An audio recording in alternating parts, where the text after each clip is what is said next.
Francisco Cândido Xavier. Os Mensageiros, segundo livro da coleção A Vida no Mundo Espiritual, ditado pelo Espírito André Luiz. Capítulo 15, A Viagem. Depois de empregarmos o processo de condução rápida, atravessando imensas distâncias, surgiu uma região menos bela. O firmamento cobrira-se de nuvens espessas e alguma coisa que eu não podia compreender impedia-nos a volitação com facilidade. Creio que o mesmo não acontecia ao nosso instrutor, mas Vicente e eu fazíamos enorme esforço para acompanhá-lo.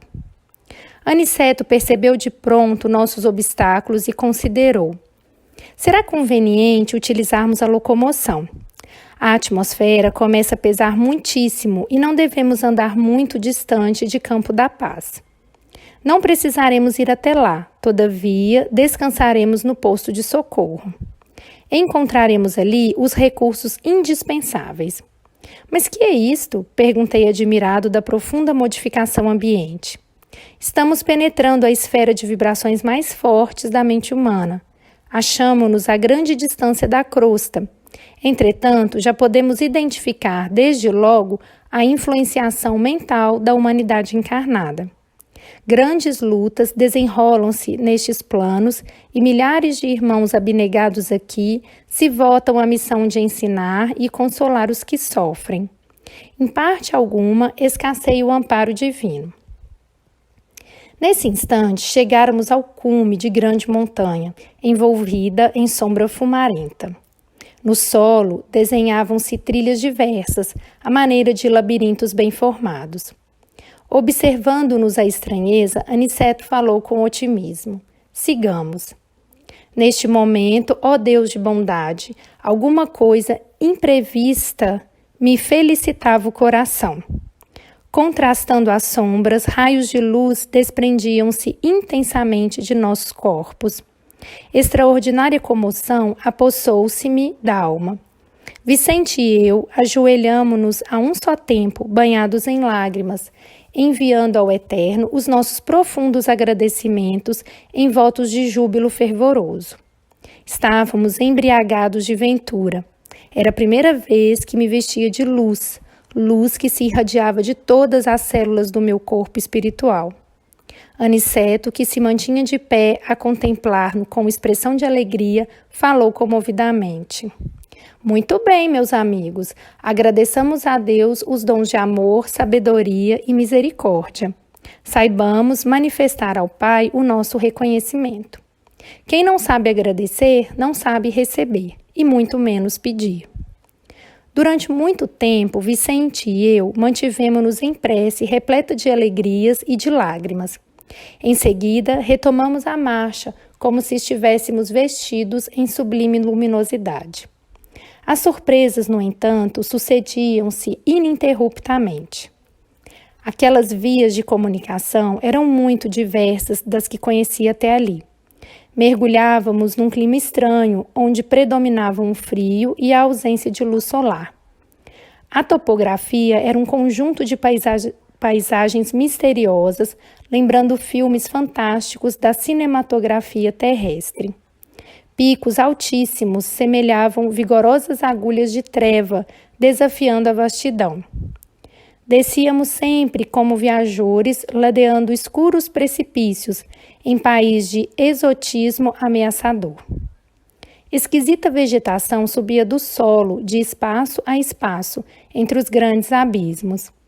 Aves de horripilante aspecto surgiam, medrosas, de quando em quando, enchendo o silêncio de pios angustiados. Rija ventania soprava em todas as direções. Fundamente assombrado, cobrei ânimo e perguntei ao nosso instrutor: que dizeis de tudo isso? Ignorava que houvesse tais regiões entre a crosta e nossa cidade espiritual. À nossa frente, sinto um mundo novo que me é totalmente desconhecido. Por quem sois, nobre Aniceto? Nada vos pergunto por ociosidade, mas estas terras me surpreendem profundamente. Aniceto, sempre amável, sorriu docemente e respondeu: todo este mundo que vemos é continuação de nossa terra. Os olhos humanos veem apenas algumas expressões do vale em que se exercitam para a verdadeira visão espiritual, como nós outros que, observando agora alguma coisa, não estamos igualmente vendo tudo. Este, André, é um domínio diferente. A percepção humana não consegue apreender senão determinado número de vibrações. Comparando as restritas possibilidades humanas com as grandezas do universo infinito, os sentidos físicos são muitíssimo limitados. O homem recebe reduzido noticiário do mundo que lhe é moradia. É verdade que tem devassado com a sua ciência problemas profundos. A astronomia terrena conhece que o Sol, por medidas aproximadas, é 1.300.000 vezes maior que a Terra, e que a estrela Capela é 5.800 vezes maior que o nosso Sol. Sabe que Areturo equivale a milhares de sóis, iguais aos que nos ilumina. Está informada de que Canopus corresponde a 8.760 sóis idênticos ao nosso, reunidos. Mediu as distâncias entre o nosso planeta e a Lua, acompanha certos fenômenos em Marte, Saturno, Vênus e Júpiter. Sonda os milhões de sóis aglomerados na Via Láctea. Conhece as estrelas variáveis, as nebulosas espirais e difusas, e não param as observações humanas na grandeza ilimitada do macrocosmo.